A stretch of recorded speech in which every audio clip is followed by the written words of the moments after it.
ایک دن ایک بھوکی بلی کو جنگل میں ایک بڑا سا جانور مرا ہوا ملا۔ واہ واہ، مزہ آ گیا، آج تو پیٹ بھر کر کھاؤں گی۔ بلی نے ایسا سوچا، وہ ایک ہی چھلانگ میں جانور کے اوپر چڑھ گئی اور اسے جلدی جلدی کھانے لگی، لیکن اس کے گلے میں بہت بڑی ہڈی پھنس گئی اور کھانے میں ناکام رہی۔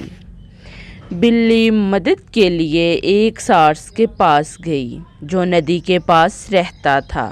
بلی نے سارس سے کہا، دوست میری مدد کرو، میرے گلے میں ہڈی پھنس گئی ہے، اپنی لمبی چونچ سے تم اسے نکال سکتے ہو، میں تمہیں جو چاہو گے انعام دوں گی، بس تم یہ ہڈی نکال دو۔ سارس نے اس کی بات مان لی۔ سارس نے اپنی لمبی چونچ کو بلی کے منہ میں ڈالا اور گلے میں پھنسی ہڈی کو آرام سے باہر نکال لیا۔ ہڈی باہر نکلنے کے بعد سارس نے بلی سے کہا، لاؤ میرا انعام دے دو، تم نے وعدہ کیا تھا۔ چالاک بلی ہنسنے لگی اور بولی، میں تمہیں انعام دوں گی، تمہیں تو میرا شکریہ ادا کرنا چاہیے کہ میں تمہیں بغیر کھائے چھوڑ رہی ہوں۔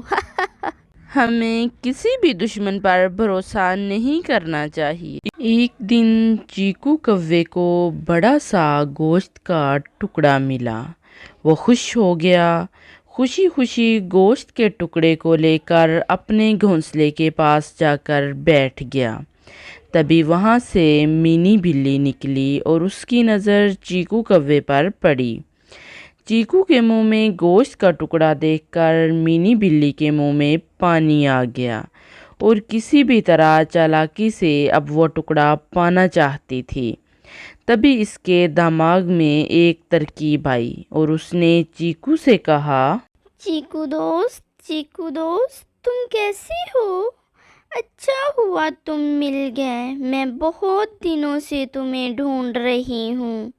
سچ تم جیسا خوبصورت کوا پورے جنگل میں نہیں ہے، اور تمہاری خوبصورت آواز سننے کے لیے میرے کان ترس گئے ہیں۔ تم کتنا مزیدار گاتے ہو، تمہارا رنگ کتنا پیارا ہے، تم بہت ہی اچھے کوے ہو، تمہارے جیسا کوا پورے جنگل میں نہیں ہے، میں نے کبھی کسی کوے کو اتنا اچھا گاتے ہوئے نہیں سنا، آج تم کچھ اچھا سا گا کر مجھے سنا دو، پلیز کوے پلیز۔ چیکو اپنی تعریف سن کر دل ہی دل میں بہت خوش ہو گیا۔ جیسے ہی اس نے گانے کے لیے منہ کھولا، گوشت کا ٹکڑا نیچے جا گرا۔ مینی بلی نے جیسا سوچا تھا ویسا ہی ہوا اور وہ گوشت کا ٹکڑا اٹھا کر بھاگ کھڑی ہوئی۔ بیچارہ چیکو کوا اب چیکو کو سمجھ آ گیا تھا کہ مینی بلی گوشت کا ٹکڑا حاصل کرنے کے لیے یہ سب من گھڑت تعریف کر رہی تھی۔ بیچارہ چیکو اپنے گوشت کے ٹکڑے سے ہاتھ دھو بیٹھا۔ ایک دفعہ کی بات ہے، گاؤں میں ایک سونو کسان اپنے بیٹے اور بیوی کے ساتھ رہتا تھا۔ اس کے پاس ایک چھوٹا سا گدھا تھا۔ وہ گدھے سے پورا ہفتہ خوب کام کرواتا اور اتوار کو اسے آرام کرنے دیتا۔ ایک دن اتوار کو سونو نے ایک شادی میں جانا تھا، تو اس نے اپنے بیٹے کو اس کی دیکھ بھال کرنے کے لیے کہا، بیٹا میں شادی میں جا رہا ہوں، آپ اس گدھے کا خیال رکھنا۔ جی پاپا جی۔ جیسے ہی سونو کا بیٹا گدھے کے پاس گیا، گدھے نے کہا، تم آج بھی کام کروا رہے ہو؟ گدھے کو بولتا دیکھ کر سونو کا بیٹا حیران ہو گیا اور دوڑ کر اپنے پاپا کے پاس آ گیا۔ پاپا جی، وہ گدھا بات کر رہا ہے۔ ارے تم یہ کیا بات کر رہے ہو؟ ناممکن، یہ گدھا بھی کبھی بولے گا؟ اس اسی دوران سونو کی بیوی بھی وہاں آ گئی۔ اس نے کہا، یہ سب کیا کہہ رہے ہو؟ مجھے تو یقین ہی نہیں ہو رہا، بھلا ایک جانور کیسے بول سکتا ہے؟ وہیں ایک درخت کے پاس بیٹھی بلی یہ سب سن رہی تھی۔ تبھی بلی نے کہا، اس میں اتنا حیران ہونے والی کیا بات ہے؟ کئی جانور ہوتے ہیں جو بولتے ہیں، مگر انہیں سننے کے لیے سمجھدار لوگوں کی ضرورت ہوتی ہے۔ اور گدھے کا کیا؟ اس شہر میں آج ہی ایک بولنے والا گدھا گھوم رہا تھا، کہیں یہ وہی تو نہیں؟ اور مجھے تو لگتا ہے آپ تینوں بہت ہی سمجھدار ہو، شاید میں جو کہہ رہی ہوں آپ سمجھ پا رہے ہیں۔ بلی کی باتیں سن کر ماما، پاپا اور ان کا بیٹا تینوں بہت حیران ہو گئے۔ انہوں نے ایسا کبھی نہیں دیکھا تھا۔ کہیں یہ بلی سچ تو نہیں کہہ رہی؟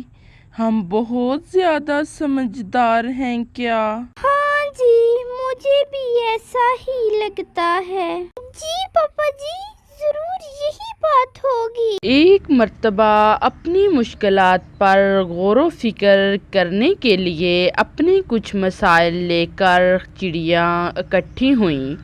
ایک چڑیا نے کہا، ہم سب تمام پرندوں سے خوبصورت ہیں، ہمیں تمام خونخوار جانوروں اور پرندوں سے ہمیشہ اپنی جان کا خطرہ بنا رہتا ہے۔ ہم سے کوئی بھی نہیں ڈرتا، لیکن ہم سب سے ڈرتے ہیں۔ ہاتھی تو ہمارے پاس نہیں آتا، لیکن اس کا جسم اتنا بڑا ہے کہ سینکڑوں چڑیاں ہاتھی کے پاؤں کے نیچے کچل کر مر سکتی ہیں۔ بھائیو، اس جنگل میں طاقتور ہی زندہ رہ سکتا ہے۔ ہم جیسے کمزور اور چھوٹے پرندوں کا یہاں رہنا بہت مشکل ہے۔ میرے خیال سے ہمیں اس کا کوئی مناسب حل نکال لینا چاہیے۔ سبھی چڑیوں کی باتیں سن کر ایک بوڑھا چڑیا بولا، میں نے اپنے مسائل کا حل سوچ لیا ہے، جو ہماری ساری مشکلات کو دور کر سکتا ہے۔ ہم سب کو ایک ساتھ اس جنگل کو چھوڑ دینا چاہیے۔ بوڑھے چڑے کی بات تمام چڑیوں کو پسند آئی۔ وہ سب اکٹھے ہو کر اس جنگل کو چھوڑ کر دوسرے جنگل کی طرف بڑھنے لگے۔ سبھی چڑیاں جنگل چھوڑنے ہی والی تھیں کہ ان میں جھگڑا ہونے لگا۔ چڑیوں کو لڑتا دیکھ کر باغ میں بیٹھی تمام تتلیاں اڑ گئیں۔ تبھی بوڑھے چڑے نے کہا، ارے ساتھیو، ہمارے ڈر سے یہ تتلیاں کیسے اڑ گئی ہیں؟ ہمیں سمجھ لینا چاہیے، کوئی تو ہے جو ہم سے بھی ڈرتا ہے۔ ہمیں اس طرح اس پیارے جنگل کو نہیں چھوڑنا چاہیے۔ ہم صدیوں سے اس جنگل میں رہتے ہیں۔ آپ ٹھیک کہتے ہو بھائیو، ہمیں ہمت سے کام لینا چاہیے اور اس جنگل کو نہیں چھوڑنا چاہیے۔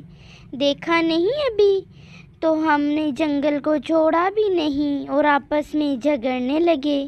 اس جنگل میں ہمارے دشمن نہیں، دوست بھی تو ہیں، جن کے ساتھ ہم کھیلتے ہیں، سارا دن گزارتے ہیں۔ ہمیں یہاں آرام سے رہنا چاہیے۔ اس جنگل کو چھوڑنے کا فیصلہ دماغ سے نکال دینا چاہیے۔ اور اسی طرح کسی نے بھی جنگل کو چھوڑا نہیں اور اپنے گھر واپس چلے گئے۔